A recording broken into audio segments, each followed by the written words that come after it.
Hello and welcome to our YouTube channel Rishiyas classes. मैं हूं आपका भैया ऋषभ सिंह और आज के इस वीडियो में हम बात करने वाले हैं जो हमारा बीएससी सेकेंड ईयर का फोर्थ सेमेस्टर केमिस्ट्री का जो हमारा पेपर है quantum mechanics and analytical technique, उसके ही लास्ट यूनिट यानी कि यूनिट 8 जिसका नाम है सेपरेशन टेक्निक, उसके ही हम टॉप 20 ऑब्जेक्टिव टाइप के क्वेश्चंस को लेकर आ चुके हैं। ठीक है, यानी कि यह ऑब्जेक्टिव टाइप के क्वेश्चंस का यह लास्ट लेक्चर है और इस लेक्चर में हम लास्ट यूनिट के सभी इंपॉर्टेंट ऑब्जेक्टिव टाइप के क्वेश्चंस पर बात कर लेंगे। इससे पहले हम ऑलरेडी आप सभी को यूनिट 1 से लेकर यूनिट 7 तक के सभी इंपॉर्टेंट ऑब्जेक्टिव टाइप के क्वेश्चंस को प्रोवाइड कर दिए हैं, तो उन सभी लेक्चर्स का लिंक आप सभी को डिस्क्रिप्शन में मिल जाएगा। आप लोग उन लेक्चर को जरूर चेकआउट कर लीजिएगा जिससे आपकी तैयारी गारंटी के साथ कंप्लीट हो जाए। और अगर आप सभी चैनल पर पहली बार आए होंगे तो जरूर सब्सक्राइब करने के साथ बेल आइकन को ऑल पर सेलेक्ट कर लीजिएगा। तो अब चलिए एक एक करके सभी क्वेश्चंस की हम शुरुआत करते हैं। जैसा कि आप सभी बच्चों को पता है कि हम रेगुलर बेसिस पर आप सभी को क्लासेस भी प्रोवाइड कर रहे हैं टॉपिक वाइज, तो उन सभी लेक्चर्स को भी ज्वाइन करिए और अपने तैयारी को साथ ही साथ गारंटी के साथ बेहतर बनाइए। ठीक है, चलिए अब एक एक करके सभी क्वेश्चंस की हम शुरुआत करते हैं। यहां पर बोला जा रहा है सबसे पहले क्वेश्चन में कि chromatography is a physical method that is used to separate. जो हमारे पास क्रोमेटोग्राफी होता है वह एक फिजिकल मेथड होता है। इस चीज़ का हम किस चीज़ को सेपरेट करने में उपयोग करते हैं, ये बात पूछी जा रही है। तो इसका जो राइट आंसर है वो है ऑप्शन बी, यानी कि हम कॉम्प्लेक्स मिक्सचर्स को सेपरेट करने में क्रोमेटोग्राफी टेक्निक का उपयोग करते हैं। तो पहले क्वेश्चन का B option is the right answer. बात करते हैं दूसरे क्वेश्चन पर। यहाँ पर बोला जा रहा है कि which forces is involve in chromatography. Chromatography में कौन से प्रकार के फोर्सेस इन्वॉल्व होते हैं? क्या उनमें हाइड्रोजन बॉन्डिंग होता है? तो हाँ, बिल्कुल हाइड्रोजन बॉन्डिंग भी होता है। लंदन फोर्सेस होते हैं? बिल्कुल लंदन फोर्सेस भी होते हैं। इलेक्ट्रोस्टैटिक फोर्सेस होते हैं? तो बिल्कुल सही है, यह भी बात है। यानी कि हमारे पास जो दूसरे क्वेश्चन का डी ऑप्शन राइट होगा कि जो हमारे पास क्रोमेटोग्राफी होता है उसमें हमारे पास ये सभी प्रकार के फोर्सेस इन्वॉल्व होते हैं। ठीक है, तो वीडियो में आगे बढ़ने से पहले मैं आप सभी से कुछ चीज़ों पर बात करना चाहता हूं। मैं ऑलरेडी मैथमेटिक्स और केमिस्ट्री के सभी ऑब्जेक्टिव टाइप के क्वेश्चंस को सभी टॉपिक वाइज लेक्चर्स को प्रोवाइड करता जा रहा हूं। तो अगर आप लोग इस चैनल पर पहली बार आए होंगे तो सब्सक्राइब करना है, साथ ही बेल आइकन को ऑल पर सेलेक्ट करना है। इस वीडियो का PDF आप सभी को हम टेलीग्राम चैनल पर प्रोवाइड कर देंगे, लिंक आप सभी को डिस्क्रिप्शन में मिल जाएगा। और मैथमेटिक्स केमिस्ट्री के लेक्चर्स को ज्वाइन करिए, इनके ऑब्जेक्टिव टाइप के क्वेश्चन को, इनके इंपॉर्टेंट टाइप के क्वेश्चन को, इनके टॉपिक वाइज लेक्चर्स को, जिससे आपकी तैयारी हम गारंटी के साथ कंप्लीट करा दें। और चलिए अब बात करते हैं अपने तीसरे क्वेश्चन पर। यहाँ पर क्या बातें बोली जा रही हैं? यहाँ पर बोला जा रहा है कि ion exchange chromatography is based on. जो हमारे पास आयन एक्सचेंज क्रोमेटोग्राफी टेक्निक होता है वह किस चीज़ के बेस पर होता है, ये बात पूछी जा रही है। तो इसका जो राइट आंसर है वो है ऑप्शन ए, यानी कि इलेक्ट्रोस्टैटिक अट्रैक्शन के बेस पर होता है।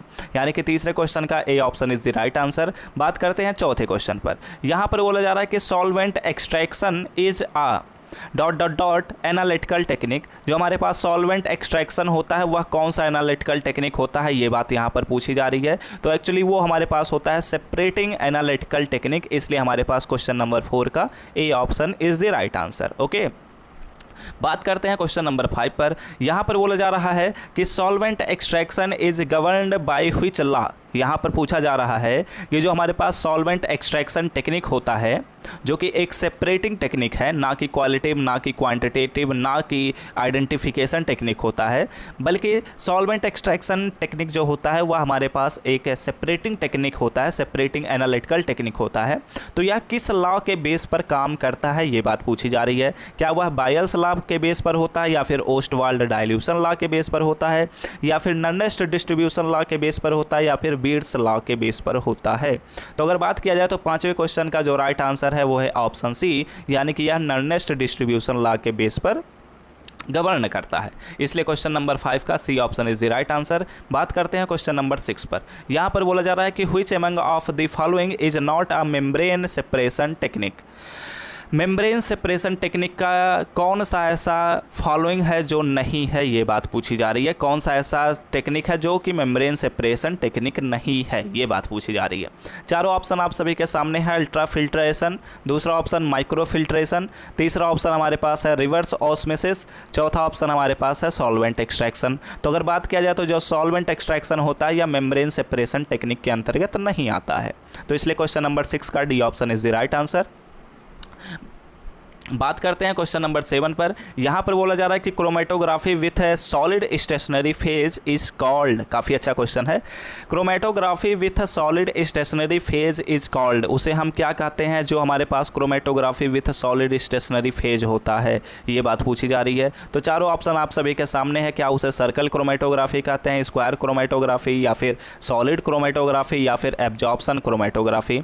तो अगर बात किया जाए तो ये क्वेश्चन काफ़ी बच्चों को कंफ्यूज कर सकता है, क्योंकि सॉलिड क्रोमेटोग्राफी और एब्जॉर्प्शन क्रोमेटोग्राफी दोनों दिया गया है।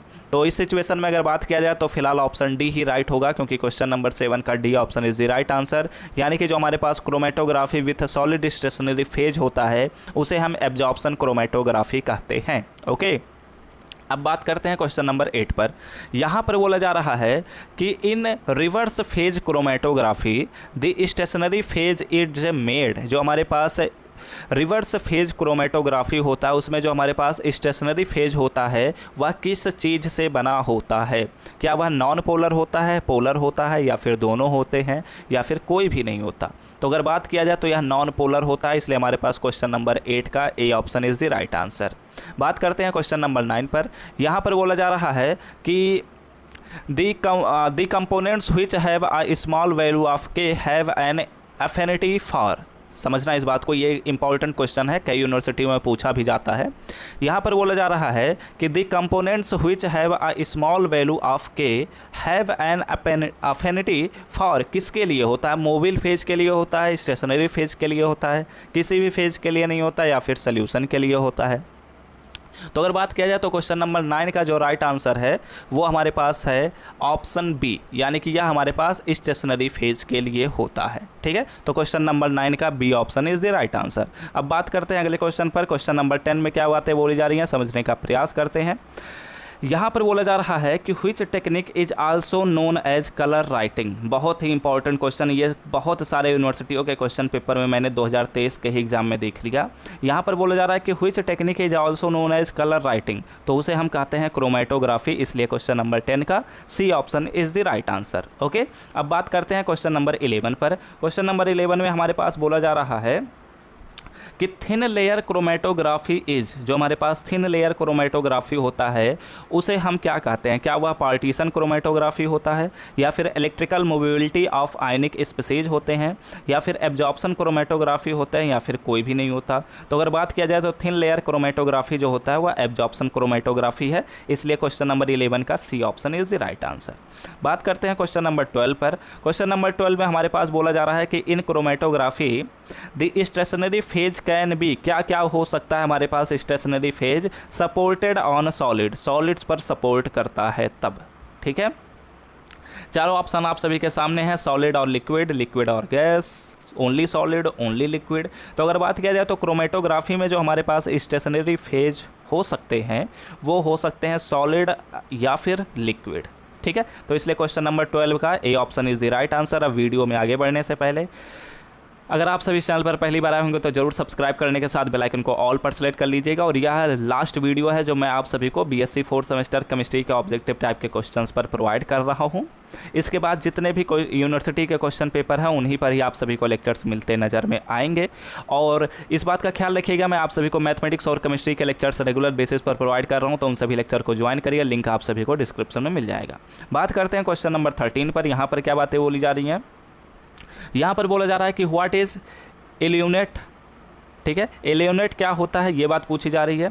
तो अगर बात किया जाए तो इल्यूनेट जो हमारे पास होता है वो होता है it is a solvent that used for separation of absorbed material from stationary phase, इसलिए क्वेश्चन नंबर 13 का C option is the right answer. फिलहाल ये क्वेश्चन बहुत अभी रेयरली किसी यूनिवर्सिटी में नहीं देखा गया, लेकिन हो सकता है पूछ लिया जाए। बात करते हैं क्वेश्चन नंबर 14 पर। यहाँ पर बोला जा रहा है कि क्रोमेटोग्राफी में which of the following can be mobile phase be made of, जो हमारे पास मोबिल फेज होता है वह किस चीज़ से बना हो सकता है, ये बात पूछी जा रही है। क्या वह सॉलिड और लिक्विड हो सकता है, लिक्विड और गैस हो सकता है, केवल गैस होगा, या फिर केवल लिक्विड होगा? तो अगर बात किया जाए तो इसका बी ऑप्शन राइट होगा, क्योंकि वह लिक्विड और गैस दोनों हो सकते हैं। ठीक है, अब बात करते हैं क्वेश्चन नंबर 15 में। यहाँ पर बोला जा रहा है कि जो हमारे पास क्रोमेटोग्राम होता है वह क्या होता है। ये बात पूछी जा रही है। तो अगर क्वेश्चन नंबर 15 के सभी ऑप्शन आप सभी के स्क्रीन पर दिखाई दे रहे हैं, बताइए कौन सा ऑप्शन होगा। अगर बात किया जाए तो ऑप्शन ए और ऑप्शन बी दोनों ही सही हैं, इसलिए हमारे पास ऑप्शन सी राइट आंसर होगा, क्योंकि solute concentration versus elution volume होगा और यहाँ पर solute concentration versus elution time होगा। ठीक है, तो इसलिए हमारे पास 15 का C option is the right answer. बात करते हैं क्वेश्चन नंबर 16 पर।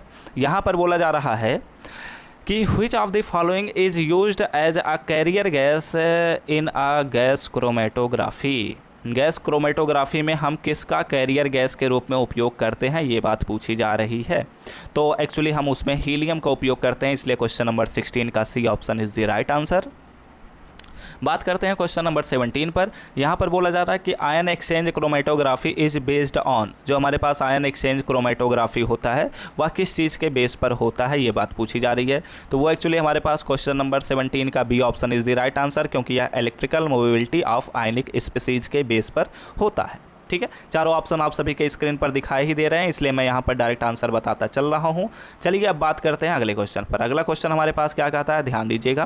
क्वेश्चन नंबर 18 में हमारे पास बोला जा रहा है कि the process of passing a mobile phase through a chromatography column is called which of the following. उसे हम क्या कहते हैं, ये बात पूछी जा रही है। क्या उसे हम फ्लशिंग कहते हैं, वॉशिंग कहते हैं, इल्यूशन कहते हैं, या फिर पार्टनिंग कहते हैं, पार्टीशनिंग कहते हैं, ये बात पूछी जा रही है।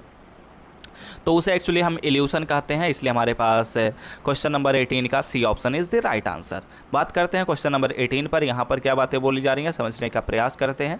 यहाँ पर बोला जा रहा है कि the process of question number 19 है ना, हाँ। यहाँ पर बोला जा रहा है कि what happens during the evolution form of from the column phase in chromatography. What happens, क्या होगा जब इल्यूशन फ्रॉम द कॉलम होगा क्रोमेटोग्राफी में।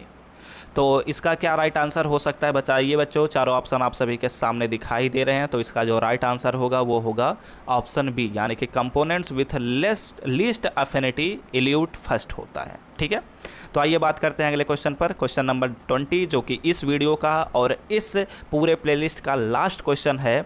उम्मीद करता हूँ आप सभी को चीज़ें समझ में आ रही होंगी।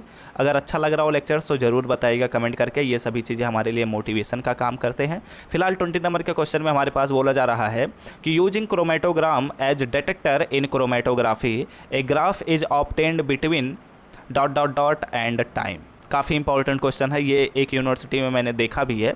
तो वो एक्चुअली हमारे पास कंसंट्रेशन और टाइम के बीच में यह ग्राफ को प्लॉट किया जाता है, इसलिए 20 नंबर के क्वेश्चन का C option is the right answer. अब आप सभी को नीचे के जो भी हमारे पास है इस वीडियो में जितने मैंने क्वेश्चंस को डिस्कस किया है उन सभी के आंसर यहाँ पर मैंने लिख दिए हैं, जिससे आप लोग अगर टेलीग्राम पर इस क्वेश्चन पे अगर इस PDF को देखेंगे तो वहाँ पर आपको आंसर भी पता चल जाएगा। ठीक है, तो अब इसी के साथ इस लेक्चर को और इस प्लेलिस्ट को हम यहीं पर समाप्त करते हैं, क्योंकि हमने अपने सभी चैप्टर, सभी यूनिट्स के सभी इंपॉर्टेंट ऑब्जेक्टिव टाइप के क्वेश्चंस को हमने डिस्कस कर लिया है। अब जो अगला लेक्चर आएगा उसमें हम और भी टॉपिक्स के बारे में पढ़ेंगे। सभी लेक्चर्स को डेली बेसिस पर प्रोवाइड किए ही जा रहे हैं। मैथमेटिक्स और केमिस्ट्री के लेक्चर्स को ज्वाइन करना है तो लिंक आप सभी को डिस्क्रिप्शन में मिल जाएगा। प्लीज़ जाइए उन सभी लेक्चर्स को ज्वाइन करिए और अपने तैयारी को बेहतर बनाइए। तो वीडियो अच्छा लगा हो तो लाइक करिएगा, साथ ही साथ इस चैनल पर पहली बार आए होंगे तो सब्सक्राइब करने के साथ बेल आइकन को जरूर ऑल पर सेलेक्ट करिएगा। कमेंट करके बताइएगा कि आप सभी को यह प्लेलिस्ट कैसा लगा है, आप सभी की तैयारी कितनी बेहतर बनाया है। तो हम सब मिलते हैं अपने नेक्स्ट लेक्चर में, लेकिन आप अपने दोस्तों के साथ जरूर शेयर करिएगा अगर अच्छा लग रहा हो लेक्चर्स। तो हम सब मिलते हैं अपने नेक्स्ट लेक्चर में, तब तक पढ़ते रहिए, संघर्ष करते रहिए और सफल होते रहिए।